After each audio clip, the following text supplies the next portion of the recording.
afternoon, Chamber members. Welcome to Monday Minute for Monday, September the 12th, 2022.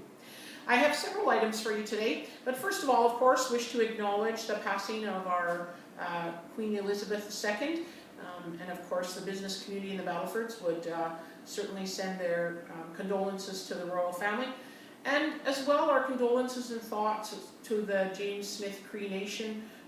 Many neighbours and friends here in the Battlefords may have been impacted by that violence that happened there last week, so we would want to send our thoughts and prayers for those that affected by that incident. On a brighter note, the North Stars will be having their kickoff breakfast tomorrow morning, actually, September the 13th, Tuesday. You need to order your tickets, so if you want to do that, you'll have to click on and get that done fairly quickly today. But it will be a way to meet the as they introduce the new team for 2022-23, and you can attend that and enjoy a good breakfast in the morning. As well, we know that from the university, the testing of the wastewater in the Battlefords has put the COVID pandemic back on the front burner for many. Those who, the last recorded testing that was done on September the 2nd, they said was the 5th highest level of virus in the wastewater, so it's pretty significant. Just be sure that you know we still have test kits for those that are needing to get them, and they're available here. Now to the business. We know that the September Bank of Canada rate increase, or they hiked their interest rate again. Stephen Tapp, the chief economist at the Canadian Chamber of Commerce, notes that while the headline consumer inflation has peaked thanks to falling oil prices, he says the core and service prices are still rising.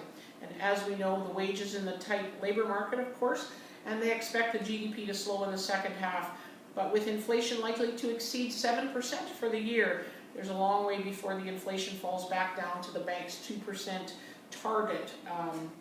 So he anticipates an even higher increase, or another hike in October of 25 to 50 basis points. So I'll leave that for you. And as well, he's put out an article, the Chamber's put out an article on the labor force survey numbers for August, which shows a significant drop. 40,000 jobs were lost in the month of August, and it's the third consecutive month with a drop, and primarily in full-time jobs, which is a bit odd, it seems. You'd think that part-time jobs might have been lost over the summer, but the total hours worked were unchanged, and as I said, mostly full-time jobs were those that were lost, but by gender the employment was down for both men and women, so not a lot of change there. Retirements are creeping up, it talks about. Of course, there was news of that this morning as well. And not a lot of change in Saskatchewan. So, and for those that like graphs and tables, there's lots of information there for you. So I will leave that with you for today's Monday Minute. I hope you enjoy a great week in business and perhaps get to enjoy some nice weather. Good luck, of course, to all of our farm friends and neighbors who are still working diligently on their harvest this year. And we look forward to seeing you all next week. Have a great week.